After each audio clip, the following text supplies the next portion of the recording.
Yes.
So good evening, everybody. We're so glad that you could all come here. Obviously, tonight we have a very special guest. We're very pleased that we could have her. Thank you for coming late. tonight. Tonight we are celebrating Democracy Now!, the book by Amy and David Goodman. Grassroots movements have been challenging the establishment for years and are what Democracy Now! Reports on every day in its global news hour. In this talk, journalist and activist Amy Goodman will discuss the unprecedented resistance to President Donald Trump's rise to power and the necessity of a robust, independent media. She will sign books at the end, I promise. Ladies and gentlemen, please welcome Amy Goodman.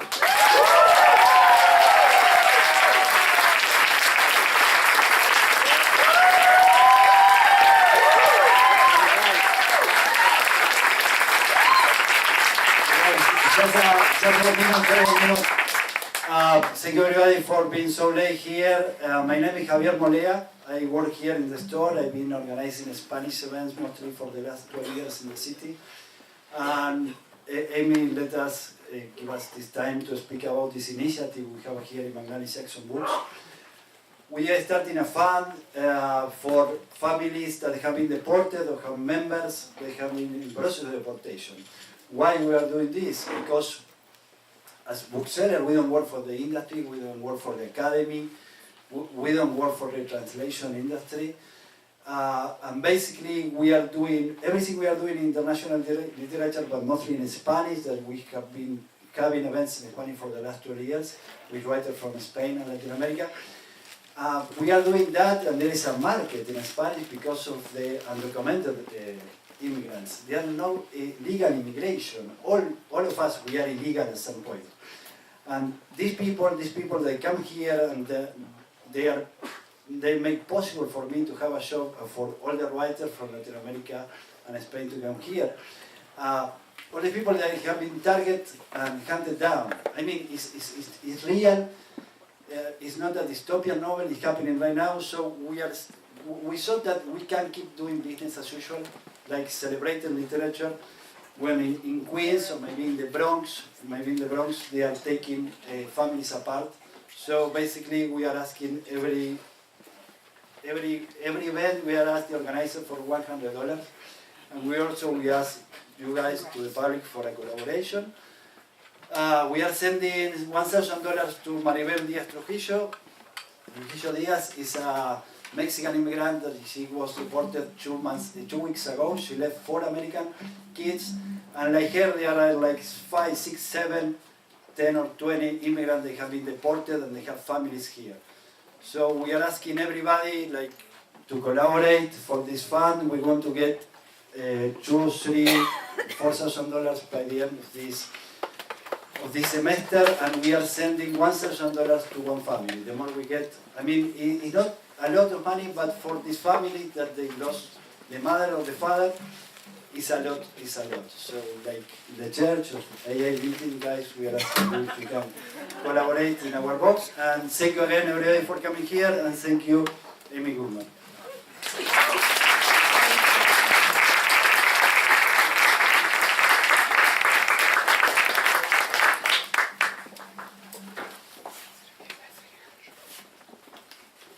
Hi everyone, it's great to be here. If you want to sit down over here or something, I think for you to all just stand. It's really great that this is so late, because usually it's just me who's late, and now everyone is late because it's a late event. I'm really glad that Javier is doing that, focusing on the plight of refugees. It's so important, and I'm going to talk about that in a minute. You may have heard the breaking news this evening that President Trump just fired the FBI director, James Comey. I don't think he likes judges very much. It's fascinating. I mean, when you look at the activist role the FBI director played when it came to this election, announcing right toward the end of the election, however you feel about Hillary Clinton, that he was investigating her, and then announcing a day or two before the election, oh, actually it was nothing, he's not investigating her. What is amazing is that we now understand he was investigating Hillary Clinton and Donald Trump.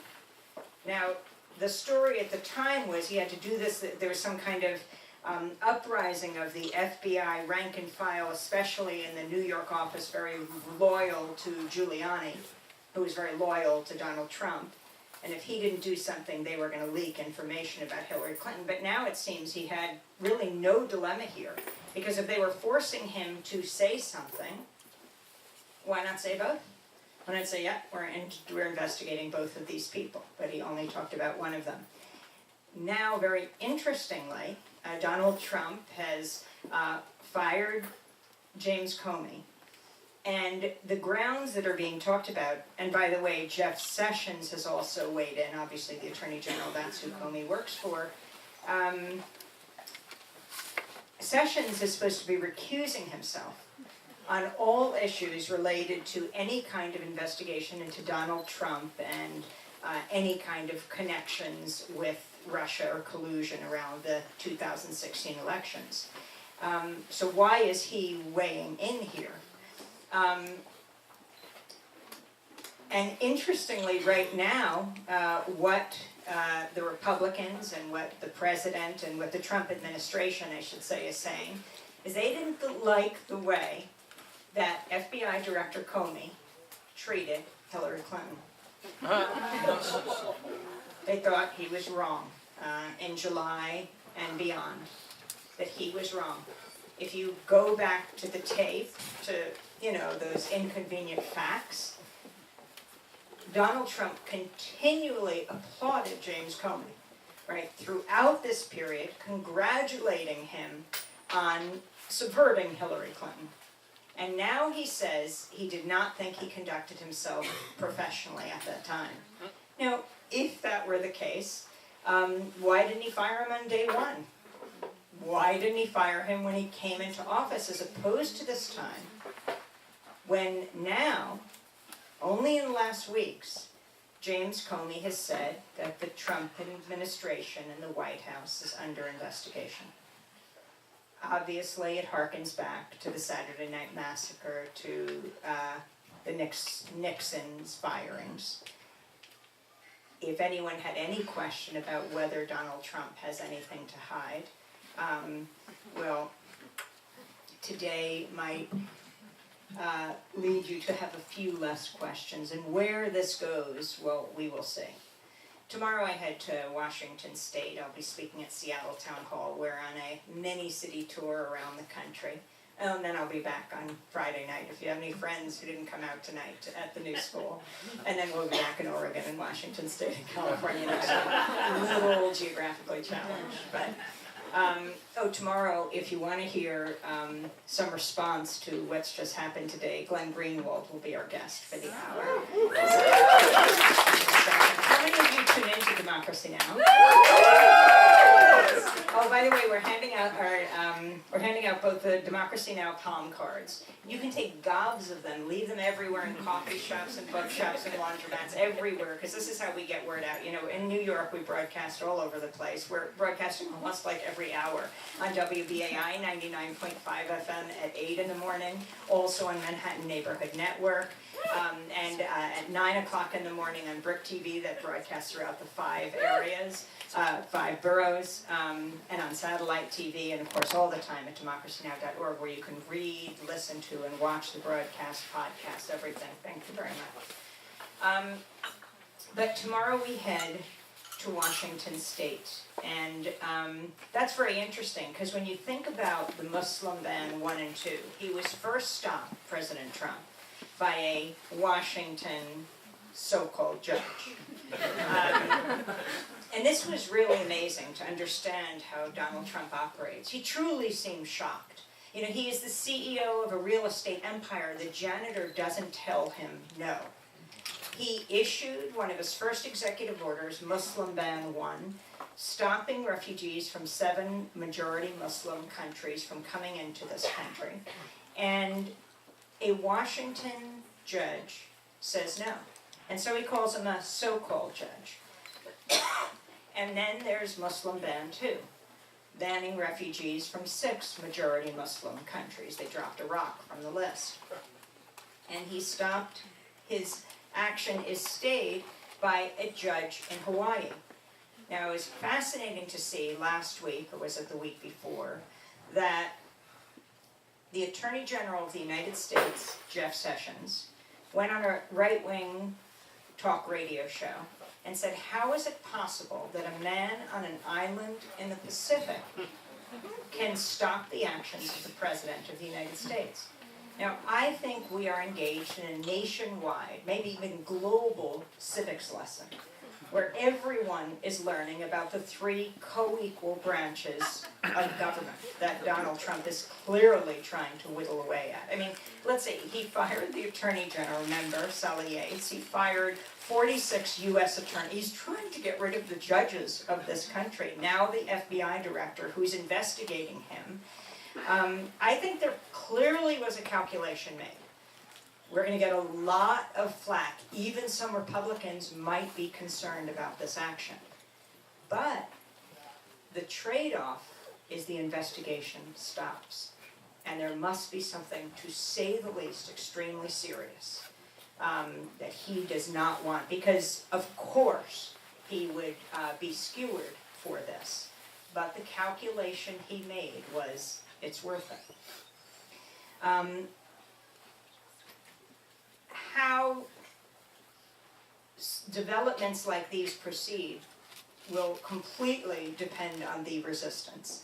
And that's Democracy Now!'s focus much of the time, is focusing on the resistance that's growing in this country and around the world. It is not always organized. It has been astounding, and we were certainly doing this before the Trump administration. The book is called Democracy Now! 20 Years Covering the Movements Changing America. Now it's actually 21. And we started on 9 community radio stations, WBAI in New York, and our other Pacifica stations. In 1996, the second election of President Clinton. And we thought the show would end the day after. It was just the only daily election show in public broadcasting. It was a 9-month project, except that there was more demand for it after the election than before. And then it just started to grow. And it was on more and more radio stations. Then September 11th, the terror attacks on the World Trade Center, and the first TV station, Manhattan Neighborhood Network, picked us up. We were broadcasting. We have the closest national broadcast to Ground Zero, an old firehouse, a media center, not far from here, DCTV. And we started as emergency broadcasting on television, and then TV stations around the country wanted the show. We would FedEx it because I thought it was breaking news. This is the technology, it was the video cassettes we had at the time. And then when we go on TV stations, NPR stations would say, can we run the show? And then PBS stations. And we've gone from 9 stations in 1996 to over 1,400 public television and radio stations.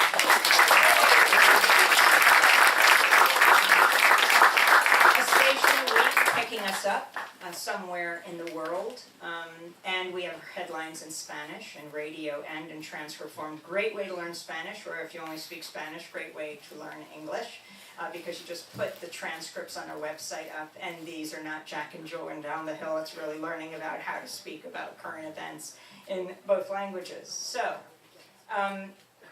we began a few weeks ago on this many-city tour in Denver. And we usually do fundraisers for the community media in town. That was for public access, it was for community radio. We did it at a Latino performing arts center, and it was for satellite TV, Free Speech TV, that is based in Denver.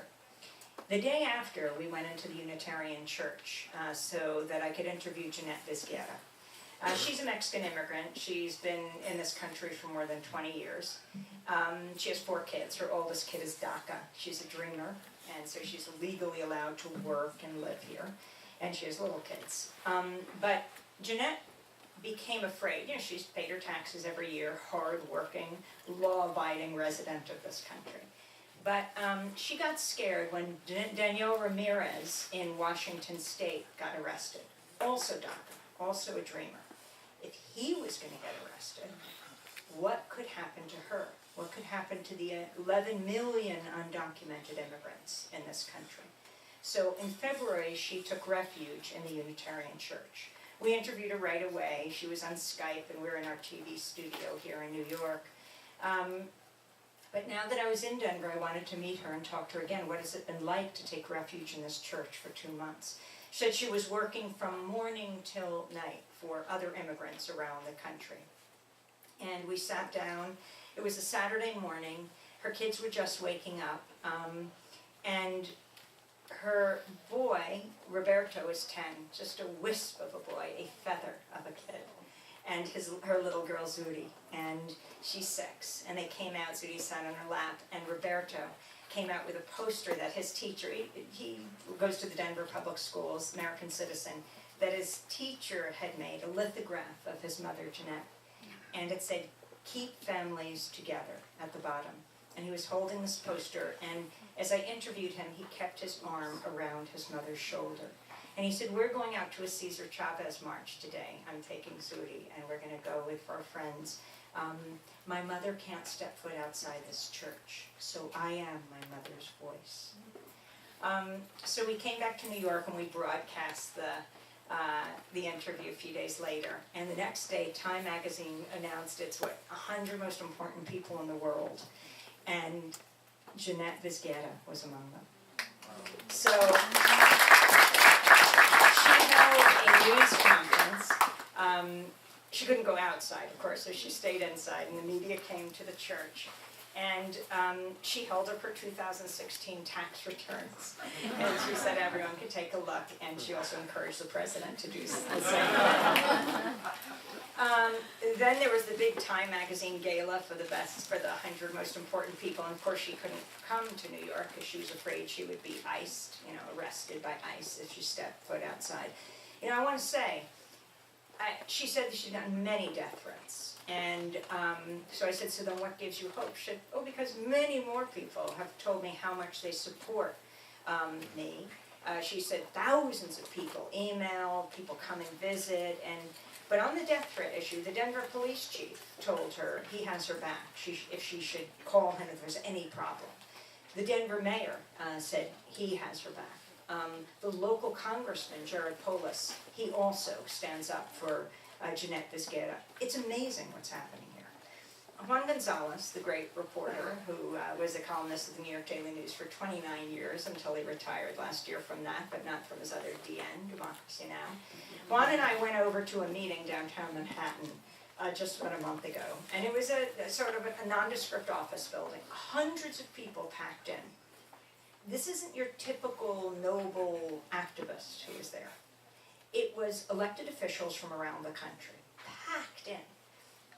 City council members, state legislators, mayors, all there to talk about how can they provide sanctuary, how can they protect the refugees that live in their community. It was truly amazing. And that's what people like Jeanette are finding everywhere, even as they're under assault. So Jeanette couldn't come to New York, but the community wanted to have a party for her. So they had it in the church. I mean, she couldn't go anywhere. So they had it in the church, and that was like 2 Tuesday nights ago. And it was really great, and we showed pictures of the party. And the next day, on Wednesday morning, Arturo Hernandez Garcia was arrested on the streets of Denver. Now, I know Arturo because he had taken refuge in the church in 2015. This is under the Obama administration. And make no mistake about it, I mean, President Obama called by even his closest allies the deporter-in-chief. He deported millions upon millions of immigrants, more than any president in U.S. history. He laid the foundation for this. And Arturo went into the church because he was afraid he would be arrested 2 years ago. And he only came out, he has a wife and 2 kids, and he works with his brother-in-law in tile business for well over a decade here. And he only came out of the church when the Department of Homeland Security gave him a letter that assured him he was not a priority for deportation. And then he felt he had an obligation. He felt he wanted to act in good faith and show other immigrants they could come out of the shadows. And so he left the church and has continued for the next 2.5 years to work with his brother-in-law in their business. And so ICE couldn't get Jeanette, she's inside this church, but the next day they picked up Arturo, also an immigrants' rights activist. AFSC, the American Friends Service Committee, is working with both, and Jennifer Piper, representative of AFSC, called ICE and said, what are you doing? You know he has a letter. You know he has a letter that says he is not a priority for deportation. So why are you doing this? They said, this is a new era, and we have no priorities. Very unusual way to put it, but so Arturo has been taken. And then we were in Burlington, Vermont a few days ago, speaking at a Unitarian church, and I look over, and on the side is Zuli Palacios and Kike Bakassar. They're two immigrants' rights activists, work with a group called Migrant Justice in Vermont, very well known. And a few weeks ago, they were picked up. They were picked up on the side of the road. They were jailed for almost 2 weeks. I really believe the only reason they're out is because of the massive outcry. And then today on Democracy Now!, Juan interviewed Carme Andujar, who is a well-known Rutgers University college student and activist, Undocu Rutgers, I think the group is called. And all of a sudden, and she's DACA, she's completely covered legally here to work, to study, and to live. She's called into a meeting with ICE. People were desperately concerned that she would be deported. And ultimately, she went to the meeting this morning, right at the time we were broadcasting the interview. I mean, Governor, Senator Booker, legislators, everyone came out in her defense, and she was released.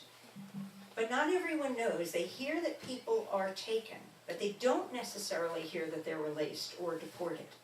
This is a chill being sent through communities of millions of people throughout this country. Are they hunting down immigrant rights activists, is the question. So you've got the resistance. The day after President Trump was inaugurated, there was a lot made of his inaugural crowd size, right? It was a respectable size, like 180,000 people, that's pretty good.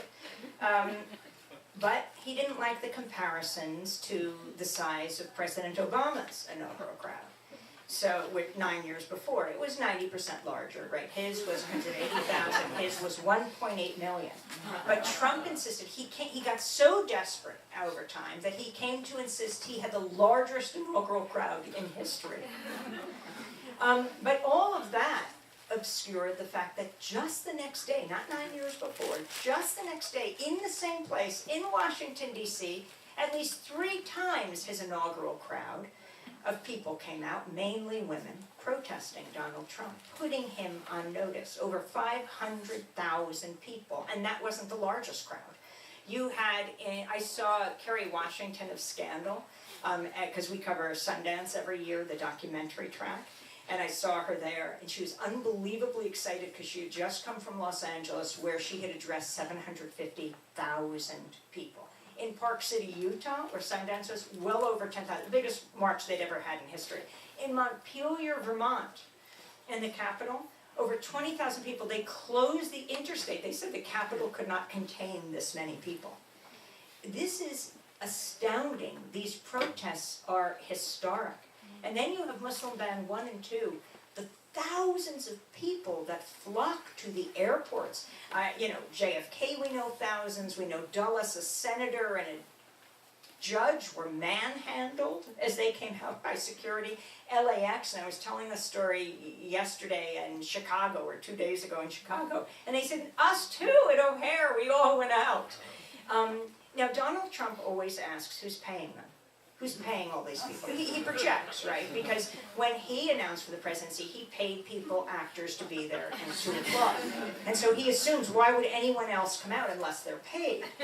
And it was interesting because we just did this 5-hour broadcast of April 29th and April 22nd as well, the 2 protests, the March for Science, which was amazing on Earth Day, and then the People's Climate March on April 29th. Very different circumstances. The March for Science, it was freezing cold, pouring rain. That was April 22nd. 1 week later, the next Saturday, April 29th, it was the hottest April 29th in Washington, D.C. history. So there was a guy who came up to me and he said, I'm a professional protester, but I'm doing this pro bono today. And then tax day. the massive protests. It is so important that we hear people's voices who go out. I mean, the corporate media has come to the point where they are covering this, and it's because they're being attacked. It's not only judges. Yes, Donald Trump calls the media the enemy of the people, the enemy of the American people, challenging any check and balance on his power. I mean, it has amazed me because the corporate media has started to sound like Democracy Now! As we talk about media being essential to the functioning of a democratic society. He has forced the corporate media to find their backbone, to talk about how important it is that the media stands up. And I don't want to even say this out loud, but I've been shocked by how hard he's hitting the corporate media. You know, calling names, calling people ugly, let alone, you know, being the fonts of fake news. I mean, it takes one to know one, right? Donald Trump, leader of the birther movement, for years before he ran for president, right? He attacks President Obama, the first African-American president of the United States, and says that he cannot be legitimate because he wasn't born in this country, and he's got the smoking gun. He sent investigators to Hawaii, of course never showing these, just like he doesn't show his tax returns. And this was very serious, the kind of dog whistle he was putting out to grow, build support in the white nationalist movement. You know the message that was being put out. He doesn't look like us. He can't be from here. And then the other part, he's a secret Muslim. That just puts you in a very difficult position, because then you have to say, no, he's not Muslim, don't worry. As if there's something wrong with being Muslim. I mean, it's as if saying, no, don't worry, he's not Jewish, so he can be president. And he's not Christian, so he can be our elected leader, not Hindu. And of course, there's nothing wrong with any of these religions, or if you're an atheist or an agnostic. But what matters is the truth. And there's a reason why Donald Trump did this, and a reason why the Ku Klux Klan endorsed him, why David Duke endorsed him. And that's extremely important today. I mean, of course, with Pacifica Radio, where I come out of, though Democracy Now! Is a separate nonprofit from Pacifica Now and WBAI, we came out of Pacifica Radio. And you know the history, amazing history of our radio network. 1949, it's founded in Berkeley, California by a war resistor named Lou Hill. He came out of the detention camps after World War II and said there's got to be a media outlet not run by corporations that profit from war, but run by journalists and artists. And so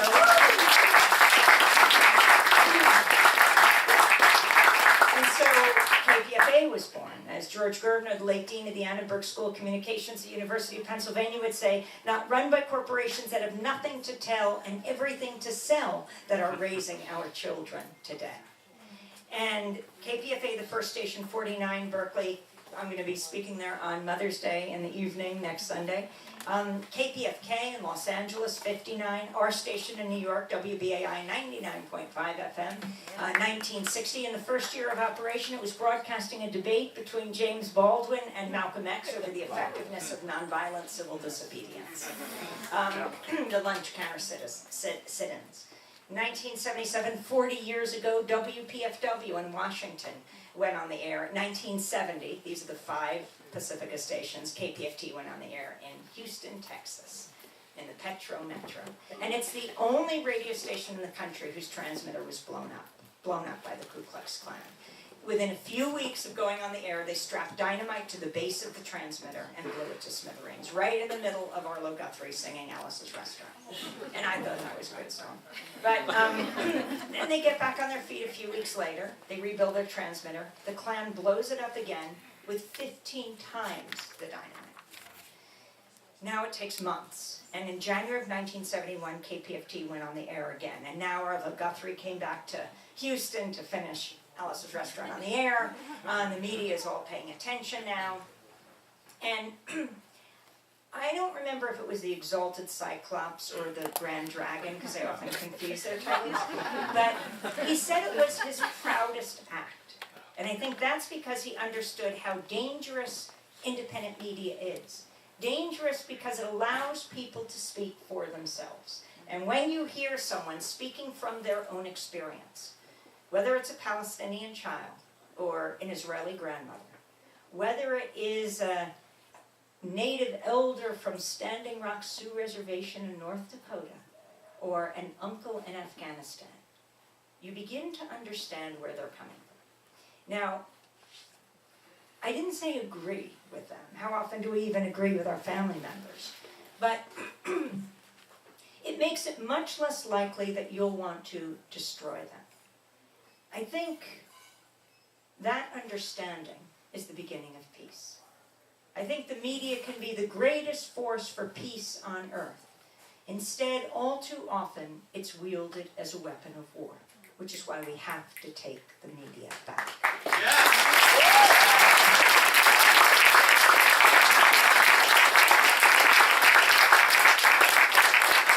Now, so this part about I haven't understood why Trump has attacked the media so hard, because if he would just stop, dare I say this, for a few days, the media would wrap themselves around him.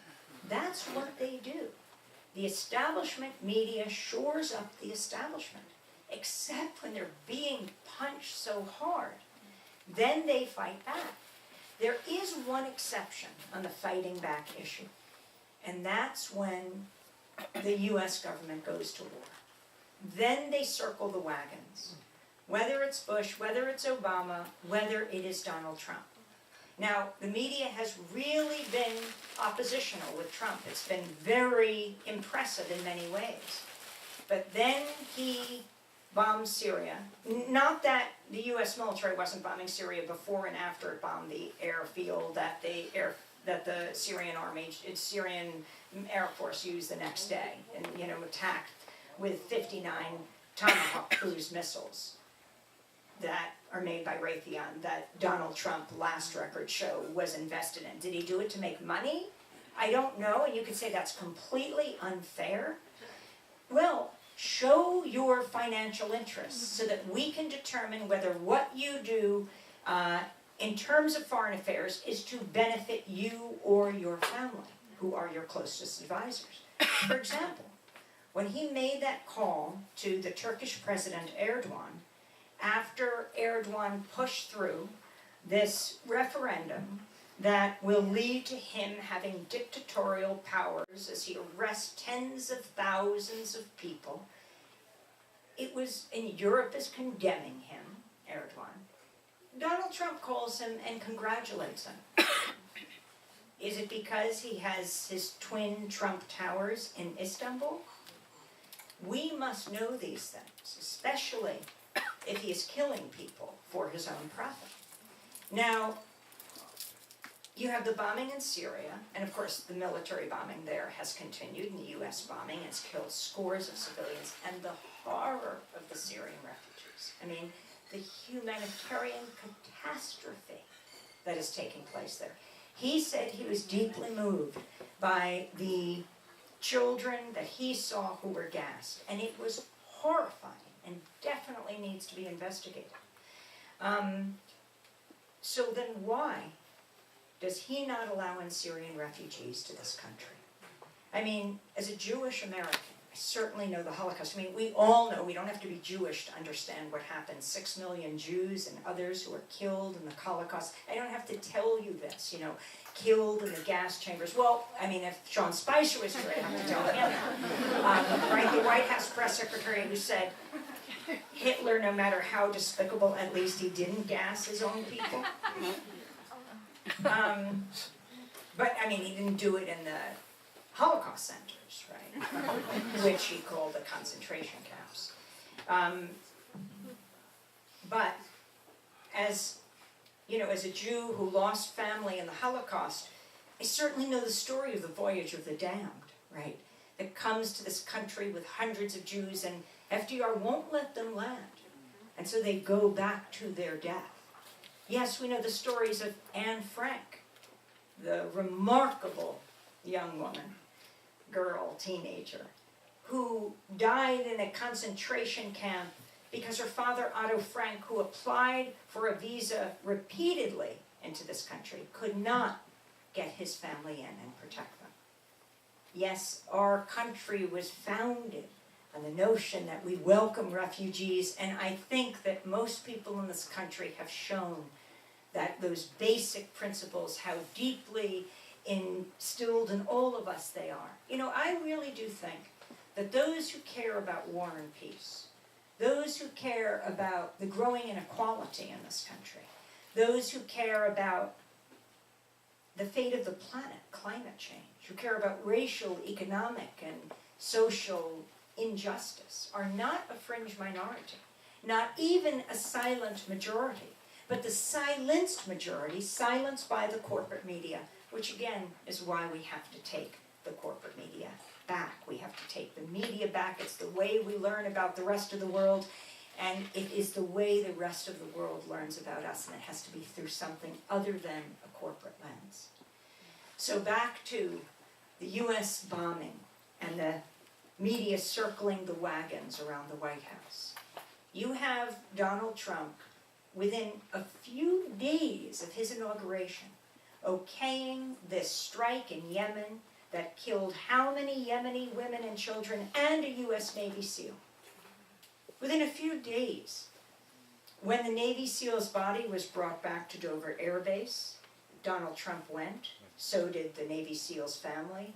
The Navy SEAL's father refused to shake or even meet Donald Trump. He was so enraged at what he had done. And then, within a few months of becoming president, he drops the largest non-nuclear bomb in the world on Afghanistan, the Moab. Even the Pentagon nicknamed it the mother of all bombs. Actually, the Moab, the massive ordnance air bomb blast. It has a mile radius. It was developed under Bush. He didn't dare use it. Obama didn't dare use it. Trump, give him a few weeks, he drops this bomb. This is when the media circles around the president and says, he became president on this day. He became presidential. And that is why we need to be able to hear from people all over representing the best of America. What about if they asked on the networks, what if war was not an option? What a fascinating question. What if that is just not something we could engage in?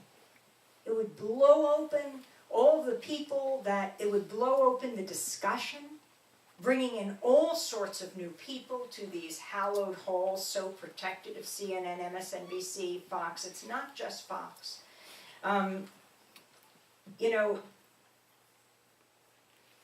You think about who you watch on television, on these sacred airwaves where people learn so much about the world. You get this small circle of pundits who know so little about so much, explaining the world to us and getting it so wrong. That's why we need independent media, representing the majority of people in this country.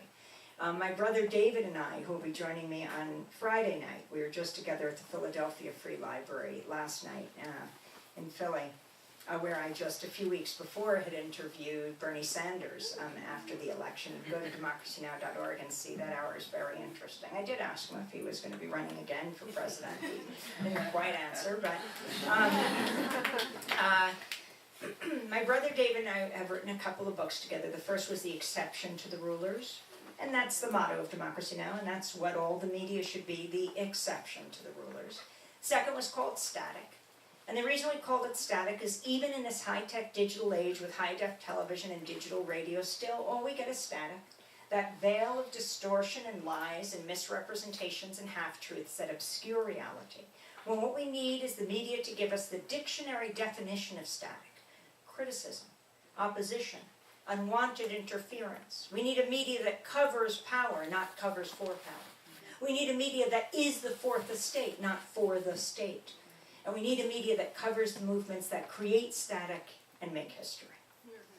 So, I want to talk about one of those movements. And then, after the talk, I think we're going upstairs, and if you would like to get a copy of the book, that would be great. I'd love to personalize it and sign it to you. We're actually going to do it down here, but you are correct. Okay, yeah. so, and I only obey orders, so we are going I'm sorry.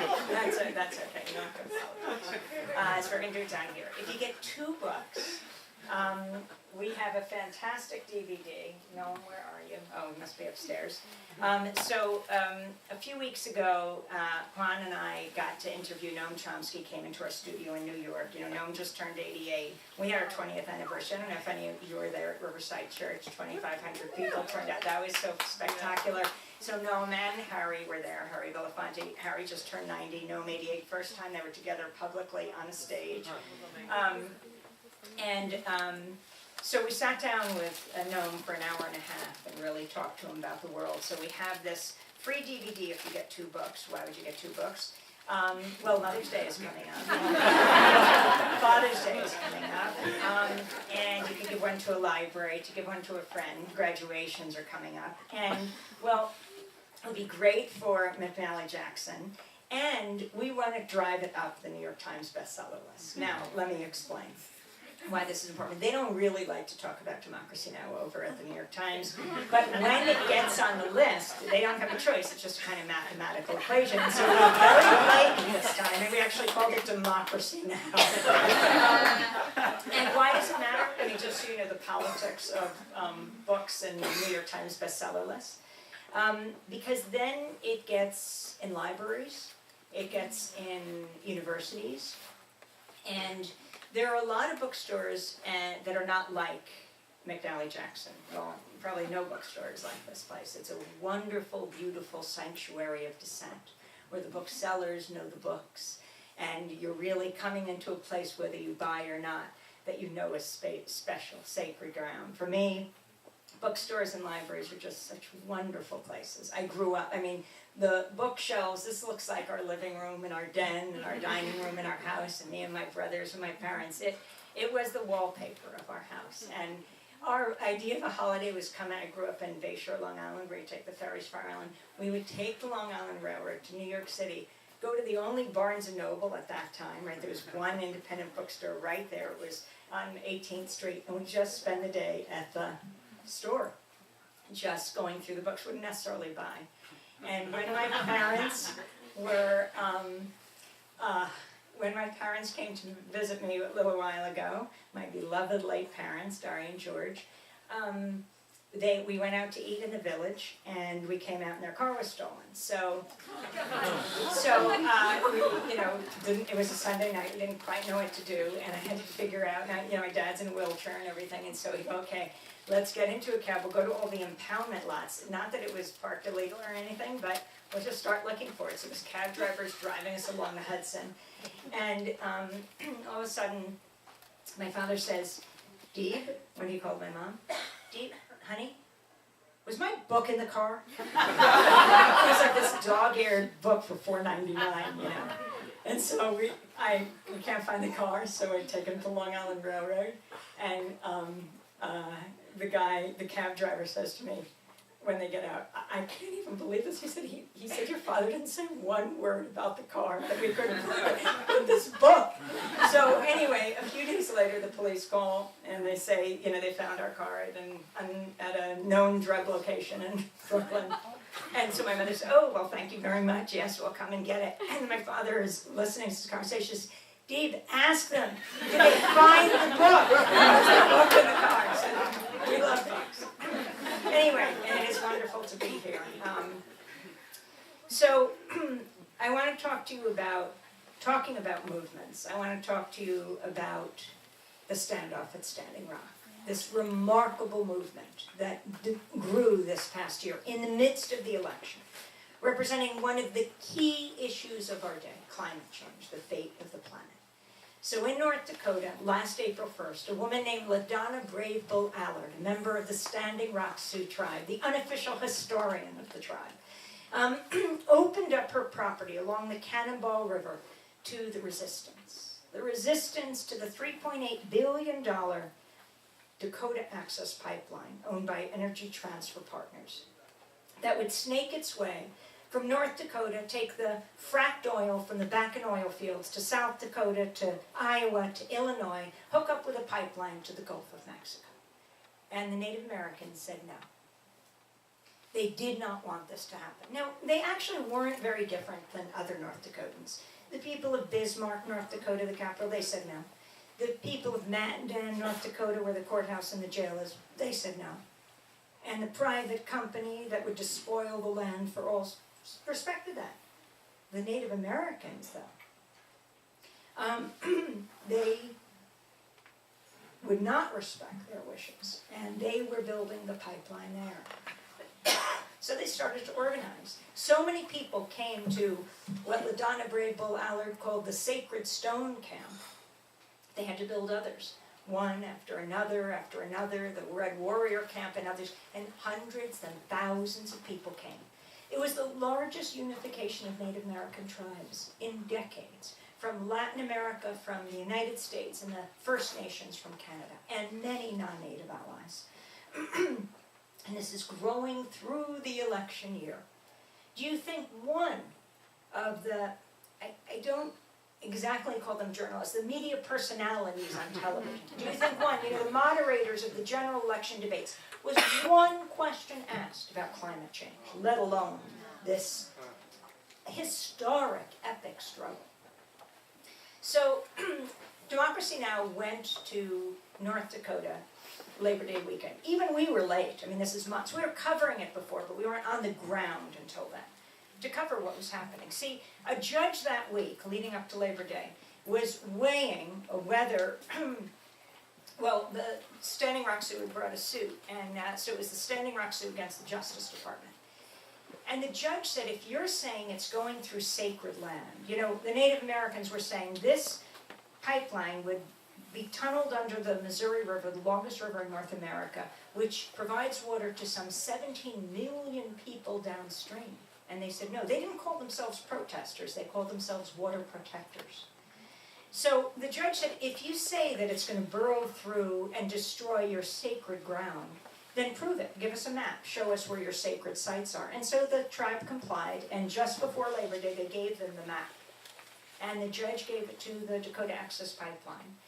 We went there that weekend, and we were covering the protests. These protests are absolutely amazing. You have hundreds of people marching through these back prairie roads, led by native elders, many women. And often they would start with a water ceremony, sometimes lay glasses out on the road, then carry those glasses and be met by a wholly militarized sheriff's department. I mean, they would even still, in these RoboCop uniforms that they confronted, they would offer water and say, it's not just for our children, it's for yours. And they would say, why are you just protecting the pipeline? What about us? I mean, why is a sheriff's department fully militarized? They have MRAPs and tanks. I mean, you know it from Ferguson, right? And the media did go there. And you saw, I mean, an African-American teenager is killed by Darren Wilson, a white police officer in Ferguson. There is a total uprising. And they are met by the militarized police force of Ferguson and the departments around. This is recycling in America today. You take the military hardware from Afghanistan and Iraq and you give it to the police departments of this country. We just had Norm Stamper in our studio, the former police chief of Seattle, Washington.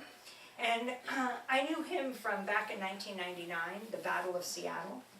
That catastrophe where the Seattle Police Department, wholly militarized, attacked thousands upon thousands of high school kids, teachers, scientists, doctors, nurses, union activists, Teamsters, all who had come to protest the World Trade Organization, the supranational organization that could overturn the laws of democratically elected legislatures. And, I mean, they were met with the volume of tear gas and rubber bullets. The police department had to go to other states to get more gas. Hundreds of people were arrested, many injured. Stamper was ousted, as he should have been. He now says it was the worst mistake of his life. And he talks about these militarized departments. He said, we saw them, and this was his error. He said, we saw these people as the enemy, right? That's what you do in a tank. That's what you do when you have weapons. And he said, I forgot. There were our children, our teachers, our nurses, our doctors, our neighbors. Now he's a great voice for police reform all over this country. So this is what the Standing Rock Sioux and Cheyenne River and the Pine Ridge Reservation, the Native Americans who come together from all over, were confronting. And soon scores, then hundreds of them were getting arrested. So we followed these protests. Then on Saturday, some Native Americans were going to have a ceremony where they were going to plant native flags at the sacred burial ground site. And so we were following them and filming them. They didn't expect the Dakota Access Pipeline company to be excavating. It was a holiday weekend. But they were. And they were not only excavating, but exactly where they had designated on the map their sacred ground was. They'd leapfrogged these bulldozers over the areas they were working, and the Native Americans believed they used the map that was given to DAPL, the Dakota Access Pipeline, to actually destroy the very land they said was sacred, so that when the judge ruled the next week, all the facts would be changed on the ground, it would be a moot point. This infuriated them. And they came up on the property. It was a woman with her child, and then more women and men, and people were coming from the resistance camps, scores of people, then hundreds saying no to the bulldozers, pull back. I can't explain the bravery of the Axis standing in front of these massive machines. I thought back as I saw people standing there, that are churning the earth, to March 16, 2003. That was 3 days before the U.S. invaded Iraq, another part of the Middle East, Gaza, Rafah.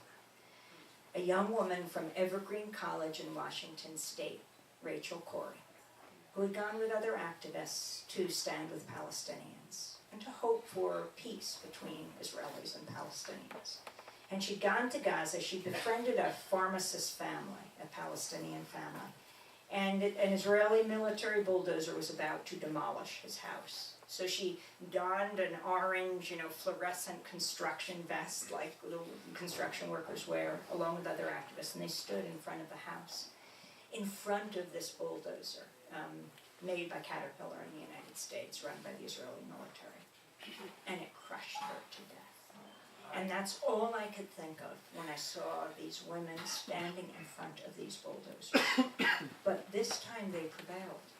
And they forced the bulldozers back.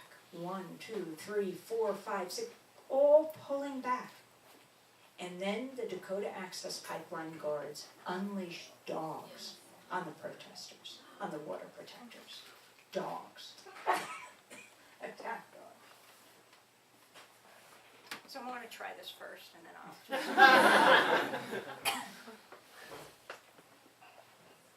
Very good. Oh, people should get tea up there. I can't believe I just did that right in front of telling the story. I'm sorry. Okay. So the pipeline guards unleashed dogs, and they started to bite the Native Americans. We were just filming. It was horrifying. And even the dogs would pull back, and they would take them and throw them into the crowd, and they would bite their way out. So we were interviewing people who were bitten, who were injured. We're asking the guards, why are you doing this? But still, the people forced the company away from their sacred sites. We uploaded this film that night on Facebook. It had something like within 24 hours, 14 million views. 14 million. Now, this gives the lie to the media that says, we don't cover climate change because people aren't interested. Really, 14 million views, I think people are interested. What did Winona LaDuke say that day? She had come over to North Dakota. She lives in the White Earth Reservation in northern Minnesota, great indigenous rights activist and leader. Had pitched her teepee with endangered species animals drawn all over it. And she said, Governor Dalrymple, that was the governor of North Dakota, Governor Dalrymple, you are not George Wallace. This is not Alabama, 1965. We are through. So we then went back to New York, and we were continuing to cover the struggle from there. And this was the week after Labor Day weekend. The judge was going to rule on Friday. That was the week that Obama was in Asia. He did that historic trip to Laos. And at the end of that trip that week, he held a democracy forum for young Asian students around Asia. They came to Laos. And the last person to ask a question was a young woman from Malaysia, and she raised her hand and said, President Obama, what about the Dakota Access Pipeline? She dared to ask a question that no American journalist had ever asked publicly. And he held forth. He was eloquent about the oppression of Native Americans over centuries. And then he actually addressed the question. He said, I don't know, I'd have to go back and talk to my team. And he came back to the United States, and he reportedly saw the video of the dogs. You know, we filmed a dog with its mouth and nose dripping with blood. It wasn't lost on the first African American president of this country. So, on Friday, the judge was going to rule. Thursday night, Governor Dalrymple called out the National Guard. It did not look good for the tribe. Oh, and then they did something else. The authorities issued an arrest warrant for me. Now, I didn't know this at the time. They didn't announce that. But they did announce they were calling out the National Guard. So Friday, the judge rules about 5, and it's not good. It's a routing of the tribe. Justice Department prevailed over the Native Americans. They're probably about to pop their champagne corks, the lawyers who won. And it wasn't 15 minutes later that an unprecedented 3-agency letter from Justice, from Interior, and the Army Corps of Engineers said, we're going to slow this down. We're not going to move forward. The very Department of Justice that had said, that had prevailed over the tribe, now they're saying, we're not moving forward. I mean, Native Americans, like they're suffering whiplash. First, the worst decision for them, and then this excellent decision. Had they won, they didn't say they were stopping it. And this is clearly coordinated by the White House, by Obama. But they said they're slowing it down. They'll see if there was Native input, if there was an environmental impact statement, all of that. So that's Friday. Friday after Democracy Now!, we fly to Canada. I wasn't fleeing, really. But we went to Toronto, Nermeen Sheikh and I, and we're both going to be interviewing Glenn Greenwald tomorrow, so do tune in to democracynow.org or BAI or MNN or wherever you watch or listen. We flew to Toronto because we were invited to the Toronto International Film Festival because they were premiering a film about the muckraking journalist I.F. Stone, right, who said to young people, if you're going to remember 2 words, remember governments lie. And if you can remember 3, remember all governments lie. And that's the name of the film, All Governments Lie. You should see this documentary. And they also talk about the independent media organizations today, like Democracy Now!, like, well, Matt Taibbi of Rolling Stone, so Matt came up, and we were going to speak after the film, and we did. And I really went up because, you know, we just come from North Dakota. People care about First Nations in Canada. I thought it was very important. It's 5 days after we've been there to talk about what was happening. And the next day we're invited to University of Toronto, and we're speaking there, all of us. So, oh my God, I get a lot of textures now. But on that day, in the middle of my talk, oh my God.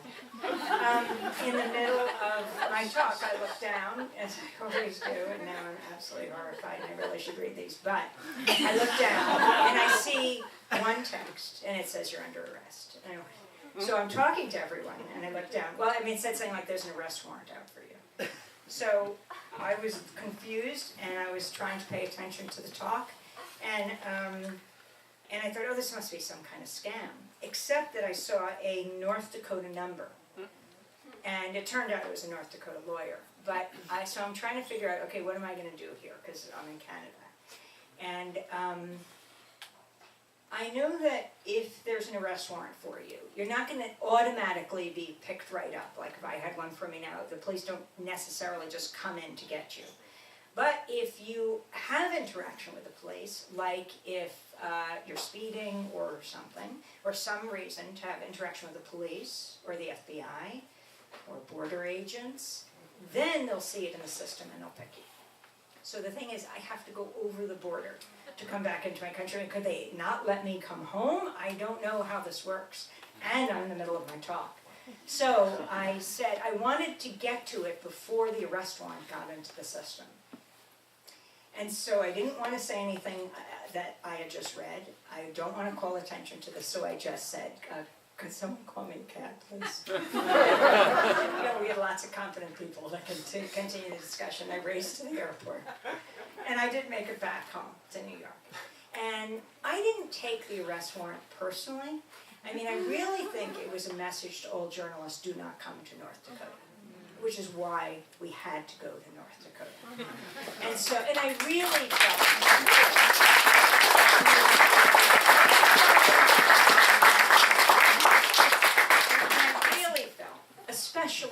young journalists. We had to send a very different message. If young independent journalists want to go to somewhere like Standing Rock and show what was happening, it makes it much more difficult if they think they could end up in jail.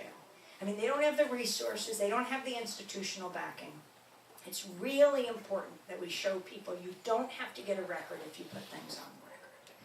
And so we flew back to North Dakota a few weeks later. It was a Friday afternoon. And my team was, Laura Gottesdiener, fantastic producer at Democracy Now!, John Hamilton, our videographer, and Dennis Moynihan, my colleague and co-author of this book, Democracy Now! We write a column together every week for Hearst, for King Features, so that there is a roadmap to, in mainstream papers, just like the Times bestseller list, there is it provides a roadmap to people who maybe go into a bookstore that only stocks the bestsellers, and then they learn about this whole other universe of thought that actually most people think.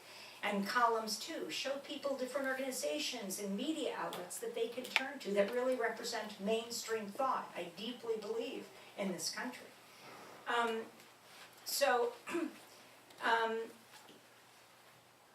We flew back to Bismarck to call the bluff of the authorities. And as we landed, the prosecutor announced he was dropping the charges. But he would bring new, more serious charges against me. Riot, for which I would face a year in jail. And, I mean, like I'm a one-woman riot? What is he talking about? So, I mean, I talked to my North Dakota lawyer, not that I had one before, and I said, what does this mean? How does it work? What do we do now? And so he said, well, you're going to be arraigned on Monday at 1:30. You've got to go to court. And the jail next to it. And I said, okay, so there's no human being that intervenes between now and then. I'm just going to be arraigned. And he said, yeah, no, that's pretty much what it is. I said, what do you mean, pretty much? He said, I mean, a judge, he said, signs off, but it's completely pro forma. It's automatic. He signs off on all of these charges.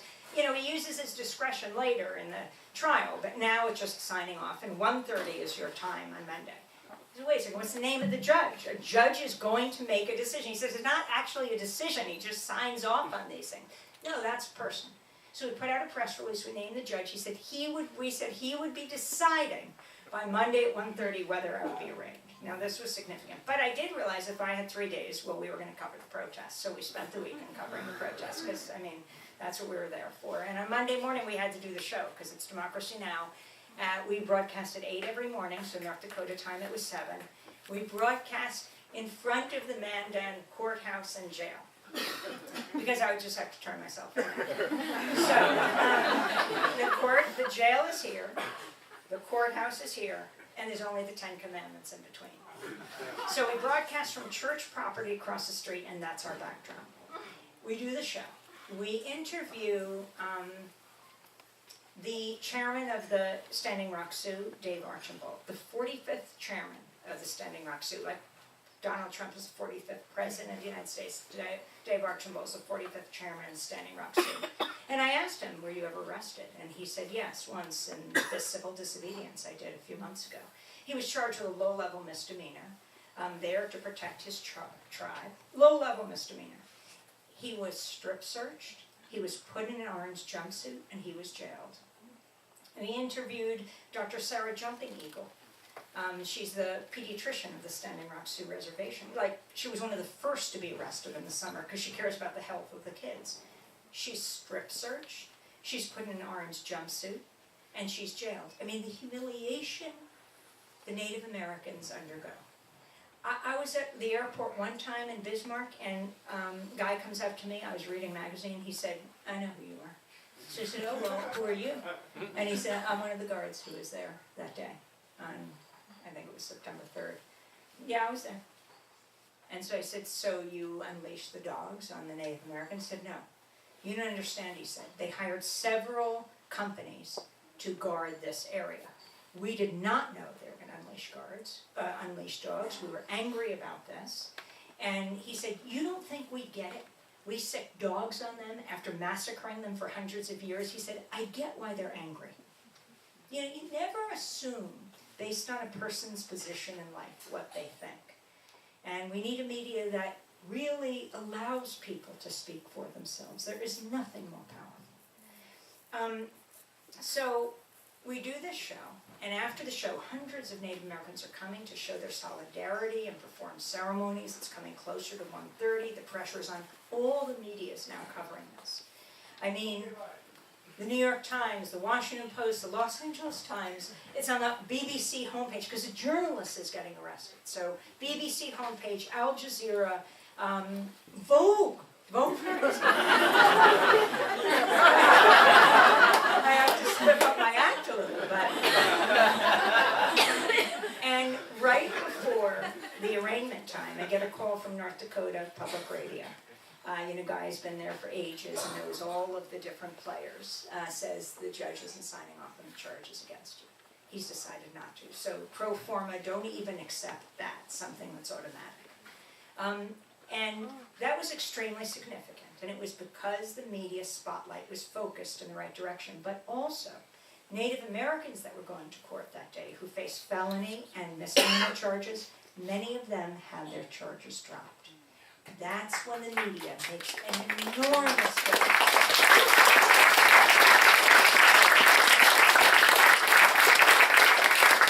The store just closed 4 minutes ago. So I just want to end by saying that was in October. People continued to arrest. Hundreds were arrested. Would continue to protest. Hundreds were arrested. December 5th, another 3-agency letter orchestrated by the White House. They're not going to move forward with DAPL, with the Dakota Access Pipeline. They were either going to reroute or possibly not allow it to happen at all.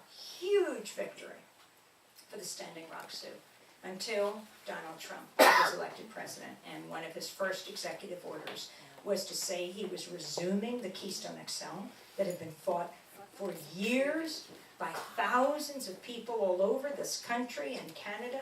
I mean, thousands were arrested. It wasn't that President Obama and Secretary of State Hillary Clinton did not want the Keystone XL, they fully supported it. But the resistance was so massive, they were finally forced to turn against him. And now, in one fell swoop, President Obama said it was going to resume. And he said they would give the permit for the final tunneling under the Missouri River so that the Dakota Access Pipeline could begin functioning. At the People's Climate March, there were many Native Americans there. Go to our website, you see the 5 hours. It's magnificent, both times. And it's just people speaking for why they came there. And as one Native American from North Dakota said to me, but no oil has flowed yet through that pipeline. And they've launched an international divestment campaign to stop the investment in the pipeline by, going after Wells Fargo, Bank of America, and other financial institutions. And it's not just about this one pipeline. It's about taking on the fossil fuel economy so that we can ensure that there is a sustainable economy built on renewables that we can survive. And what they face is an oligarchy in Washington, right? You look at it. Secretary of State Rex Tillerson, former head of the largest private oil corporation in the world, ExxonMobil, that covered it for decades. They did the best research on climate change, ExxonMobil. They brought in the scientists. They knew, and then they covered it up. He's the former CEO of Exxon, now the Secretary of State. You've got Scott Pruitt, former Oklahoma Attorney General, right? Land of earthquakes, almost never knew one before. Now, because of the massive fracking throughout Oklahoma, and has sued the EPA 14 times. On that weekend of the Climate March, they pulled the references to climate change off of the entire EPA website. Energy Secretary, former Texas Governor Rick Perry. When he ran for president twice, he was bankrolled to the tune of $6 million by Kelsey Warren, the CEO of Energy Transfer Partners, which owns the Dakota Access Pipeline. When Governor Perry stepped down as governor, first thing he did is go on the board of Energy Transfer Partners, on which he served until he stepped down to become Secretary of Energy. So these are powerful forces, but there is a force more powerful, and it is all of you, and people like you and not like you everywhere, who are deeply concerned about survival. And I just want to end back in World War II. I talked about Pacifica beginning there, so I want to end there. In Germany, a brother and sister named Hans and Sophie Scholl They weren't Jewish, they were German Christians, but they thought, what can we do in the face of the Nazi atrocity? And together with their professor and other students and workers, they formed the White Rose Collective, and they decided to put out a series of pamphlets so that the Germans would never be able to say we didn't know. On one of those pamphlets were written the words, "We will not be silent." They had these distributed everywhere under cover of darkness, in alleyways, marketplaces, schoolyards. And then Sophie and her brother were caught, and their professor. They were charged, they were tried, they were convicted, and they were beheaded. But that philosophy, written across one of the pamphlets, "We will not be silent," should be the Hippocratic oath of the media today, should be the Hippocratic oath of us all today. We will not be silent. Democracy.